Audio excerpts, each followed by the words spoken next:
O George Street foi o proprietário e idealizador da vila. Ele foi formado em medicina no Rio, ele é carioca, e os seus pais eram europeus e vieram para o Brasil para trabalhar na construção da estrada de ferro. Seu pai se tornou acionista na fábrica de tecelagem em São João, do Rio, e quando ele morreu, deixou as ações para o Jorge, que foi o que ajudou ele na construção da fábrica de tecelagem aqui em São Paulo. Ele escolheu o bairro do Belenzinho porque tinha as condições necessárias, além de ser um bairro operário, ele era suficientemente grande, tinha abundância de mão de obra e água para as etapas de produção da fábrica. O nome da vila foi em homenagem à sua filha, que morreu antes da inauguração, e muitos comentaristas diziam que ele tinha uma grande influência socialista utópica devido a essa grande preocupação com a qualidade de vida dos operários. Tanto é que ele tinha muito prestígio entre os funcionários dele devido a essa grande consideração. A Vila Maria Zélia, em especial, pode ser considerada também como um tipo de feudo. Isso por dois motivos principais. O primeiro é seu isolamento devido à sua proximidade com o rio Tietê, como se fosse uma ilha. O segundo motivo é o monopólio estar todo concentrado em uma pessoa só, sendo inicialmente George Street. A Vila Maria Zélia pode ser vista também como um território de controle. Primeiro pela redução do salário dos funcionários, depois por seus utensílios estarem todos voltados a um aumento na produção, como o sino da igreja que batia no início do turno de trabalho. Por último, tem-se a manipulação de ideias. Isso porque tanto a igreja quanto as escolas, que são lugares onde se tem a formulação de pensamentos, eram controlados por George Street. A qualidade das habitações foi também algo planejado com o intuito de controle. Isso porque a falta de saneamento básico, entre outras coisas, resultava em uma vida menos digna, aumentando a chance de uma revolta popular. Aqui é um mapeamento do SARA de 1930, em que a gente mapeou a Vila Maria Zélia em verde, a fábrica de tecelagem do George Street em roxo, o Rio Tietê em azul, e aí mais distante a estação Belenzinho do trem. E acho que com essa aproximação que a gente fez, a gente consegue observar que o rio, como a vila e a fábrica, né, elas se encostavam no rio sem nenhum tipo de cuidado, ele era bem encostado, era bem na várzea do rio. E talvez isso seja uma herança colonial, né, assim como a construção do pátio de colégio no Rio Tamanduateí. Isso mostra pra gente como o rio ele era muito pouco valorizado, né?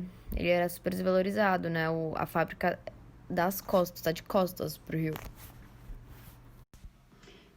Já essa é a imagem do ortofoto de 2004 e que a gente pode observar que a vila ela se afastou muito do rio em comparação com a imagem de 1930. Porque além dele ter sido aterrado, teve um grande crescimento dos empreendimentos no entorno e que no final acabou dando uma massacrada na vila. E esse é um mapeamento de 2017, que eu acho que é um mapeamento que mais se aproxima da situação atual da vila. E esse é um mapeamento satélite hoje, que não se dissoa muito desde 2017. Esse é um mapeamento da densidade demográfica da vila, e que está circulado em vermelho, e a gente pode observar que é uma densidade de até 92 habitantes por hectares. A gente fez a linha do tempo só para dar uma situada na história dela, da vila, porque esse ano ela fez 103 anos, porque ela foi inaugurada em 1917. E aí algumas coisas legais de destacar, que em 1918 foi inaugurada a Escola de Meninos e de Meninas, e logo no ano seguinte foi inaugurada a capela. E aí em 1924 ela foi vendida e ela até mudou de nome. Mas logo em 1931, quando as fábricas declararam falência, a vila foi confiscada e voltou a ter o nome original. Aí em 1935 fundou o Clube da Maria Zélia. E em 1940 começou a retificação do Tietê, que foi importante porque colocou o rio para mais longe da vila, que antes era bem perto, era quase na várzea. E em 1958 pediram a área do pronto-socorro, e aí que ele começou a ser construído. Então derrubaram a quadra esportiva para construir o pronto-socorro. E aí em 1981 iniciaram a tentativa de conservação de patrimônio pela organização da Maria Zélia, dos amigos da Maria Zélia. E só 10 anos depois conseguiram o tombamento pelo Condefat. E aí em 2011 teve um incêndio na escola de meninos, e aí o lugar foi lacrado e até hoje está lá, ninguém nunca fez nada, apesar de muitas reclamações dos moradores. Aqui está a planta original da vila, mostrando a disposição das quadras e moradias. Indicados na planta ao lado fazem parte da infraestrutura do projeto 200 casas familiares, praças, dormitórios para solteiros, a escola para meninos, a escola para meninas, um armazém térreo, um armazém e uma igreja. Essas são as plantas e as fachadas da tipologia das casas.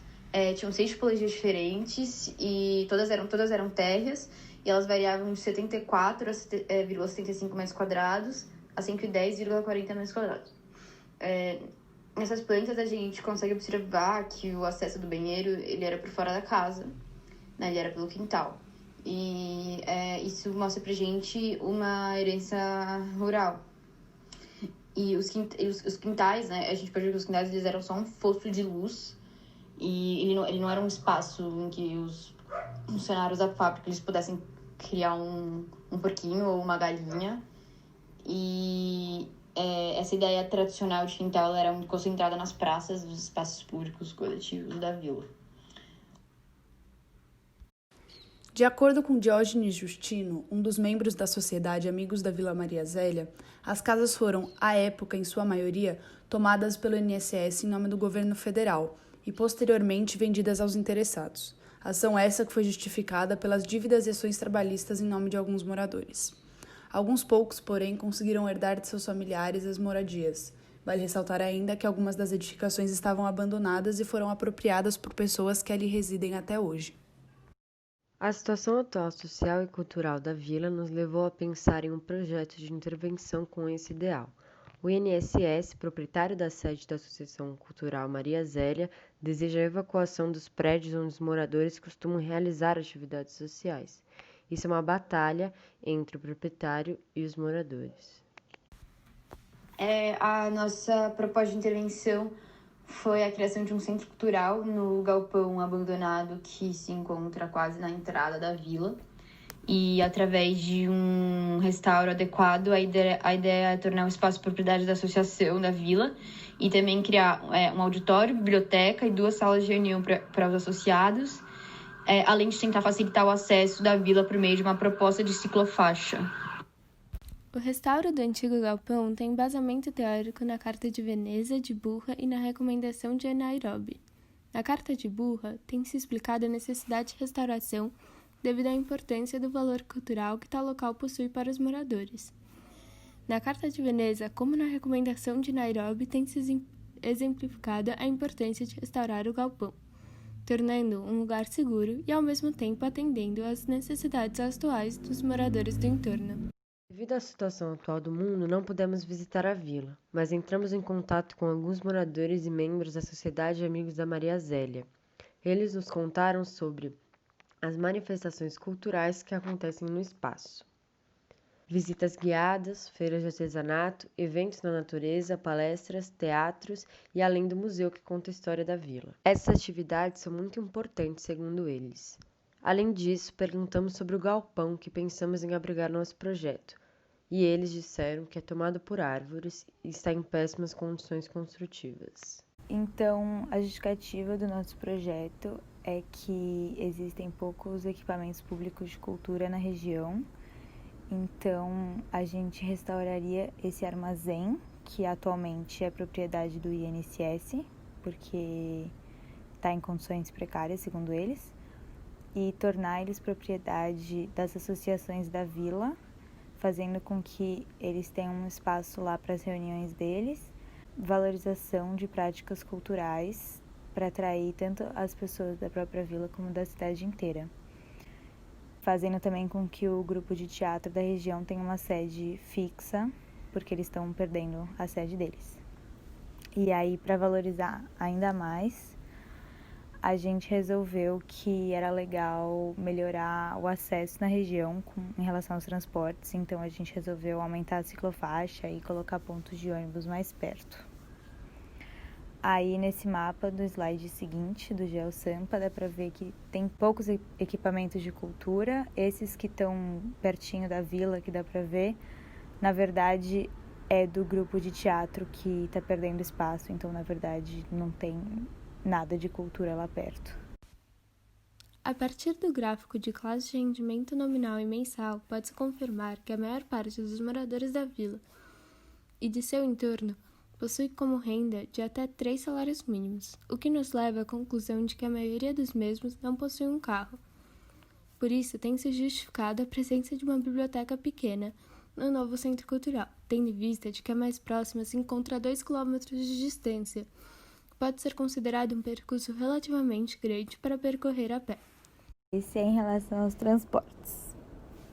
Então, nesse slide, dá para ver que existem bastante pontos de ônibus e linhas de ônibus na região, mas a gente achou que seria mais legal e valorizaria mais a vila se os ônibus parassem na porta. Então, a gente aumentou a linha de ônibus e colocou um ponto de ônibus bem na entrada da vila, porque facilita o acesso de pessoas que não conhecem tanto a região, consigam chegar lá mais fácil e aí acabe atraindo muito mais gente para lá, para todas as festas e eventos que eles fazem. Em relação à ciclofaixa, a gente observou no GeoSampa que tem ciclofaixa na região, mas elas não se juntam, elas param perto, então a gente resolveu juntar elas, fazendo com que passe também em frente à vila, para que pessoas da região possam andar mais de bicicleta, tanto valorizar a prática da bicicleta, como valorizar a vila em si, então que pessoas que moram perto também consigam um acesso fácil, que não precisa ser de ônibus ou de carro ou a pé, dá para ser de bicicleta. O partido da proposta de intervenção, como já explicado anteriormente, gira em torno da criação de um espaço cultural digno para os moradores da vila e do entorno. Esse espaço se daria no prédio do antigo galpão, que está sob o processo de tomada pelo INSS. A edificação tem 2 pavimentos, cada um com 400 metros quadrados. A ideia é fazer no pavimento térreo um auditório versátil, capaz de receber peças de teatro, palestras e até debates com presença de grande parte da população local. O espaço contará com 70 lugares e um palanque estruturado com lousa retrátil para projeções, aulas, coxias que podem ser montadas e desmontadas, além de iluminação para apresentações. O auditório divide o andar com uma biblioteca de mais de 100 metros quadrados, tamanho suficiente para armazenar mais de 10 mil exemplares, além de um espaço de estudo para as crianças e adolescentes da região. O pavimento superior é completamente dedicado à sala de reuniões, uma vez que o prédio é atualmente usado pelas 2 associações da vila, que requerem um espaço para organizar todo o funcionamento das atividades culturais, manifestações políticas, além de representar todos os moradores em discussões na esfera pública.